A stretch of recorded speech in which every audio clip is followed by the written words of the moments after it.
All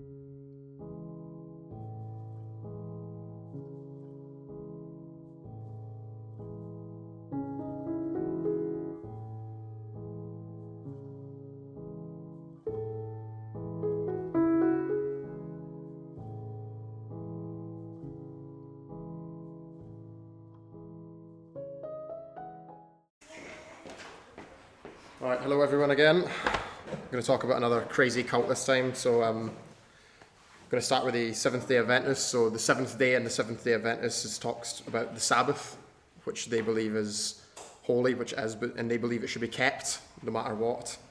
And the law was given in Exodus 20 for the Jews, and it mentioned keeping the Sabbath because it was holy. But the Seventh-day Adventists have a problem where they apply the whole Bible to themselves. So within multiple beliefs, they believe salvation by grace through faith. However, they also apply the law to themselves. So they're really contradicting to even read through their website. So Moses wrote both Genesis and Exodus, but he makes no mention in Genesis of the punishments for the Gentiles at the time who didn't follow the law. So, Abraham to Noah, all these people probably worked on a Saturday and they had no punishment for it. So it's really interesting that, they take that. But then in Exodus then, and Leviticus onwards, you see that there's clear punishments for working on the Sabbath, people being stoned to death or breaking any of the law. There's quite severe punishments for it. So when looking across the whole scriptures, they've applied themselves to the whole book, and they're not really following through with it because people, they'd be punishing people nowadays for punishments within the law, which is, again, it's pretty inaccurate. So first heresy straight away is the Sabbath and not dividing the scriptures. So it says in 2 Timothy 2:15, rightly divide the word of truth, which they've clearly not done. And the Sabbath is a sign for Israel, which is mentioned in 1 Corinthians 1 verse 22 and Exodus 31, 13 to 17. And then this will go a bit more into the background about Seventh-day Adventists now. So the second heresy is they're based on Adventism. So they're date setters, which again, Matthew 24 verse 36 and 1 Thessalonians 5:2 states that the Lord, it's the rapture especially, the date is not set for when he's coming. It could be at any point. So in 1840, Millerism was popular. It's a man, Miller, who tried to set the date for the Lord's return as the 22nd of October, 1844, based on Daniel 8:14, where the 2,300 days, they've taken it as years, and they've tried to place themselves in this position where the Lord would return. And unfortunately, he didn't come back, did he? So this led to a period they call the Great Disappointment, which I think they are the Great Disappointment. But so it's the Great Disappointment. Again, this in itself is a private interpretation, which is rebuked in 2 Peter 1 verse 20. And then the Seventh-day Adventists emerged from this cult, and they then said to counter this prophecy was that the Lord is now in a period called the investigative judgment, which is where Jesus has entered into a phase of judgment in which he reviews the lives of all individuals to determine their eternal destiny, which again is already pretty confusing because they've said they believe in salvation by grace through faith alone, but they then teach that the Lord determines your eternal destiny based on what you've done living. So again, they've just misapplied things again because they don't mention the rapture or the judgment seat of Christ. They just mention the second coming and that they would go there. So there's not much hope for the Seventh-day Adventists because they're either working or they're believing. So I imagine, and because they have a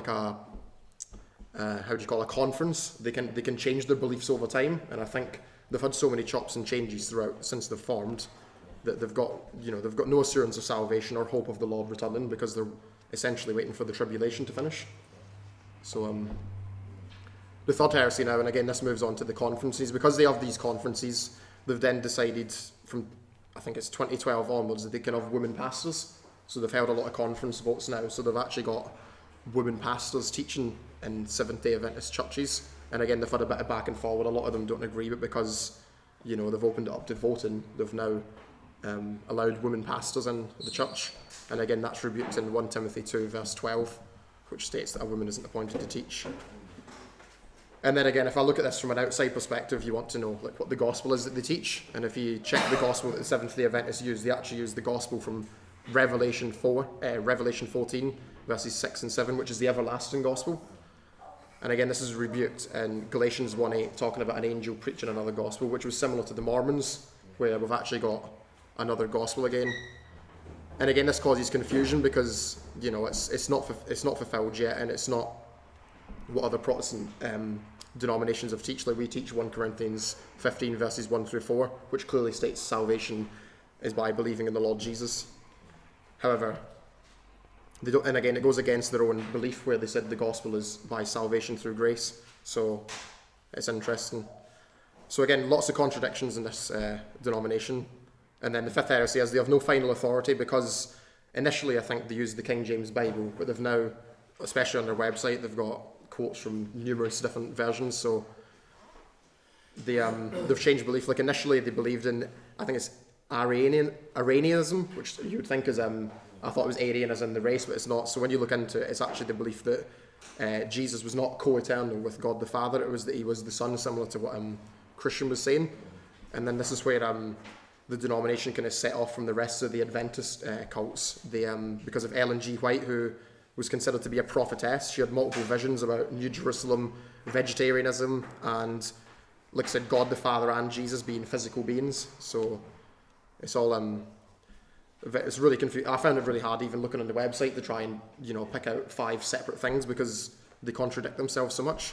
So there may well be a lot of saved believers within the Seventh-day Adventists, but because they use all these false doctrines and man-made traditions that they have to follow, it's a very odd cult to track, and it's probably worth looking into yourself on the website and see if you can even decide what they believe yourselves. So yeah, this Ellen G. White has then become one of the main leaders in the Seventh-day Adventists, and that's all for me. Okay.